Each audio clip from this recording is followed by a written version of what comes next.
Vesna Zadravec. Še eno vprašanje bi jaz imela in sicer reforma javnega sektorja, dolg časa se v tej že stvari govori. Kakšno krčenje je predvideno in kdaj lahko kaj pričakujemo v zvezi s tem?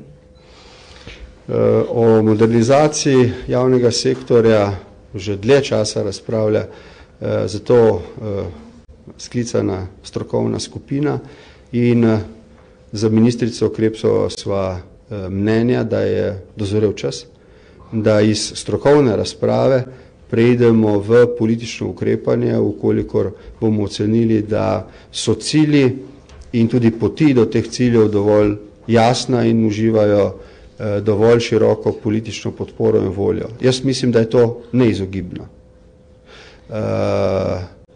Koliko in kako visoko v ta fokus piramide prioritet za prihodnje leto bomo dali, ta cilj bo pokazal ponedeljkov posvet in četrtkova seja vlade, ter potem na koncu posvet z koalicijskimi poslanci. Nekaj moramo vedeti, to vam povem ob robu vašega vprašanja, je pomembno. Ustavna pravica je, da pobudniki, ki se ne strinjajo za kakšnim od sprejetih zakonov, zberejo podpise in tako omogočijo referendum, na katerem se ljudje odločijo o nekem predmetu. Ta hip se zberajo podpisi tako za zakon o malem delu, kot za pokojninsko reformo. Veste, da bo bržkone danes politična večina vložila zahtevo za ustavo za presojo ustavnosti. Zakaj vam to govorim ob vašem vprašanju?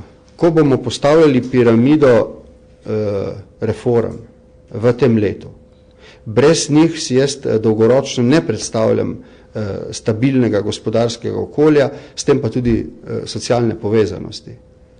Bo morala upoštevati dejstvo, ali bo pravzaprav te reforme vodila vlada in politična večina, ali pa bo vsakič, ko bo kdo nezadovoljen z reformo, in vedno bo nekdo nezadovoljen z reformo, z referendumom lahko tako reformo tudi sesul.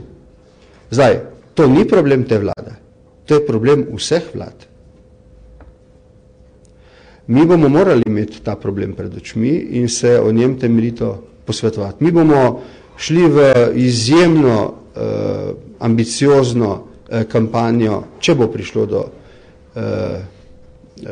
razpisa referenduma, zato da bomo ljudi prepričali v potrebnost pokojninske reforme.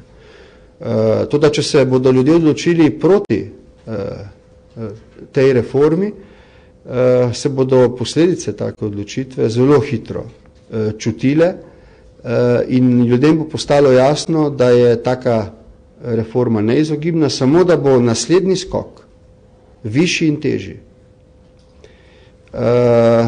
Mi bomo poskušali z argumenti za prepričati ljudi, da pokojninsko reformo, če bo prišlo do referenduma, podprejo.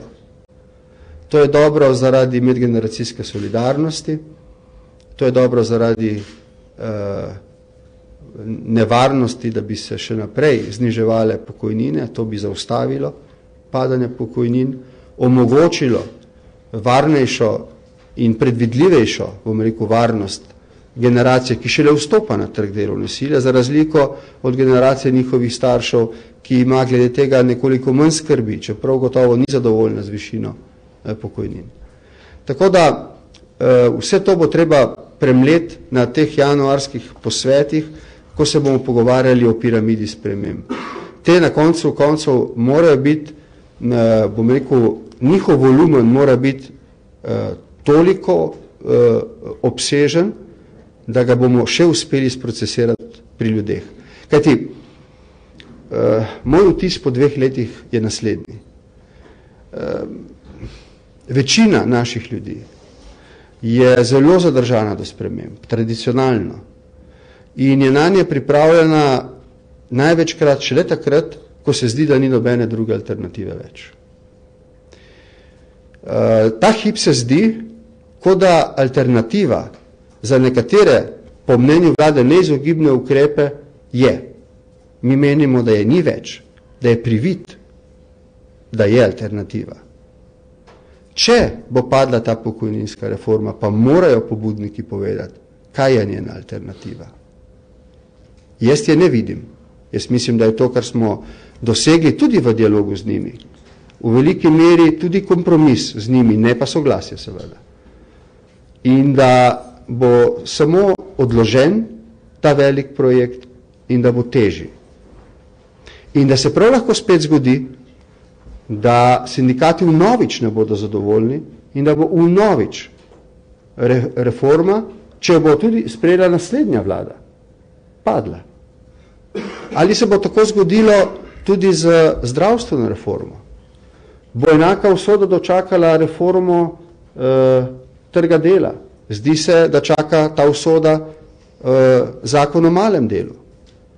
Zato moramo tudi to imeti pred očmi, ko se pogovarjamo o tem volumnu sprememb. Jaz še vedno mislim, gospe in gospodje, da vam to povem brez slehernega pomisleka. Kot predsednik vlade bom ministrskemu zboru predlagal, da stori vse, kolikor je mogoče, kar je potrebno v tem letu 2011, zato, da se Slovenija izvleče iz krize v skupini najbolj hitro okrevajočih držav.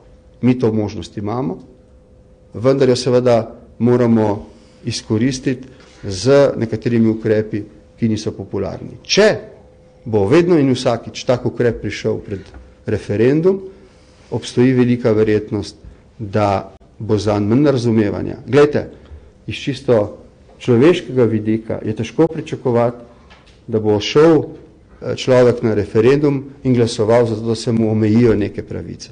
To je čisto človeško.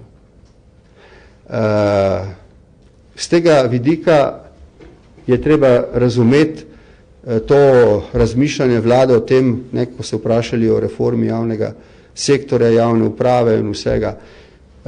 Sem torej za širok volumen potrebnih sprememb. Treba je zdaj zelo jasno definirati, katere so zares neizogibne.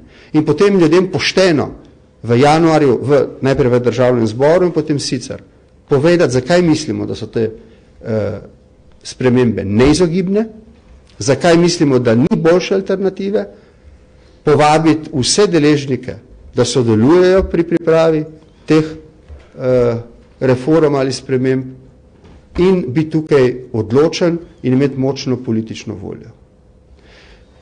Tisti, ki imajo druge alternative, bodo morali povedati, kakšne.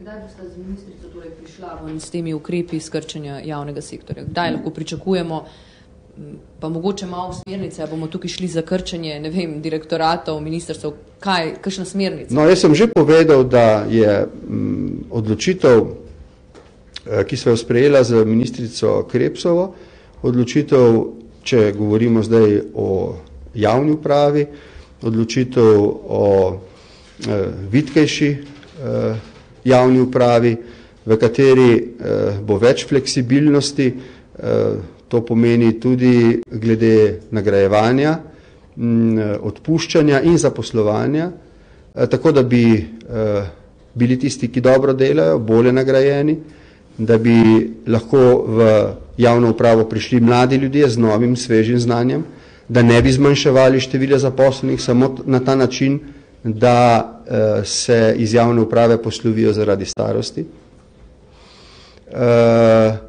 In da seveda na koncu vse skupaj sklenemo z zmanjšanjem števila ministrstev v vladi. Sosednja Madžarska je, kot veste, prepolovila število ministrstev in kot sem dvakrat o tem govoril z predsednikom vlade Orbanom, zaradi tega bistveno vladne obveznosti ne trpijo. Ampak samo ena pripomba, če je mogoče v tej moji navedbi kakšna pomanjkljivost, se za njo opravičujem, ampak o njej je govoril tukaj ravno za tem pultom predsednik vlade Orban.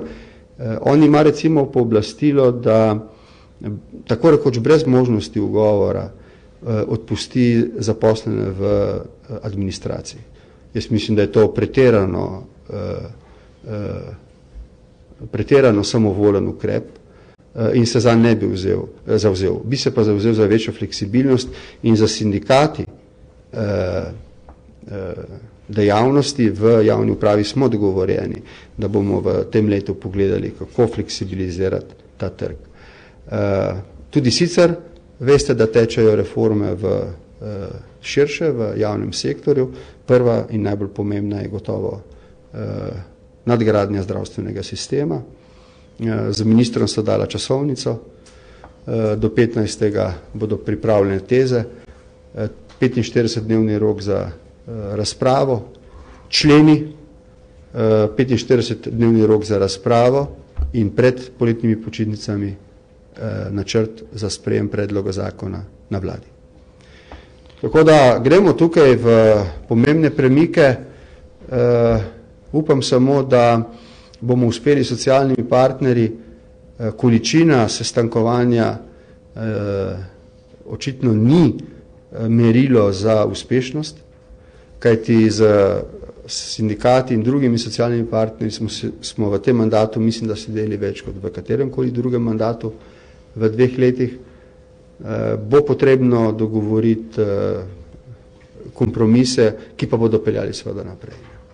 Drugače bodo referendumi in zdi se, da če ne bo spremenjene referendumske zakonodaje, ta pa zahteva dvotretjinsko večino, slišim iz opozicijskih vrst, da pripravljam se zaenkrat za take spremembe ni, potem je mogoče pravzaprav za referendumi tako rekoč zaustaviti kolesje reforme v Sloveniji. Samo to ni problem ene vlade, to je problem vseh vlad.